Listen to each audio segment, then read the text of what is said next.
ತಮ್ಮೆಲ್ಲರಿಗೆ ನಮಸ್ಕಾರ.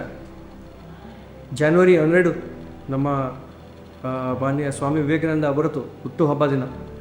ರಾಷ್ಟ್ರೀಯ ಯುವ ದಿನಾಚರಣೆ ಅಂತ ಇಡೀ ದೇಶದಲ್ಲಿ ನಾವು ಆಚರಿಸ್ತೇವೆ.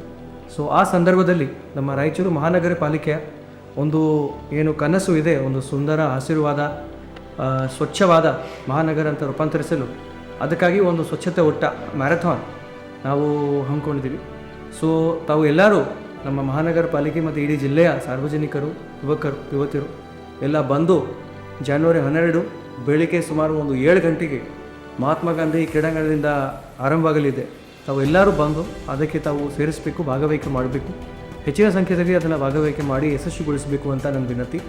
ಮತ್ತು ಈ ಮ್ಯಾರಥಾನ್ ಮೂಲಕ ನಾವು ನಮ್ಮ ಜನರಿಗೆ ಒಂದು ಸ್ವಚ್ಛತೆ ಬಗ್ಗೆ ಮತ್ತು ಸ್ವಾಮಿ ವಿವೇಕಾನಂದ ಅವ್ರದ್ದು ಏನು ಆರೋಗ್ಯದ ಬಗ್ಗೆ ಮತ್ತು ಒಂದು ಸುಂದರವಾದ ಪರಿಸರ ಬಗ್ಗೆ ಏನು ಮೌಲ್ಯಗಳಿತ್ತು ಅದನ್ನು ಎಲ್ಲ ಒಂದು ಅರಿವು ಮೂಡಿಸಲು ತಾವು ನಮಗೆ ಎಲ್ಲ ಸಹಕರಿಸ್ತೀರಾ ಅಂತ ಮತ್ತು ಭಾಗವಹಿಸ್ತೀರಾ ಅಂತ ಹೇಳ್ತಾ ನನ್ನ ಮಾತನ್ನು ನನ್ನ ಮುಗಿಸ್ತೀನಿ. ಜೈ ಹಿಂದ್, ಜೈ ಕರ್ನಾಟಕ.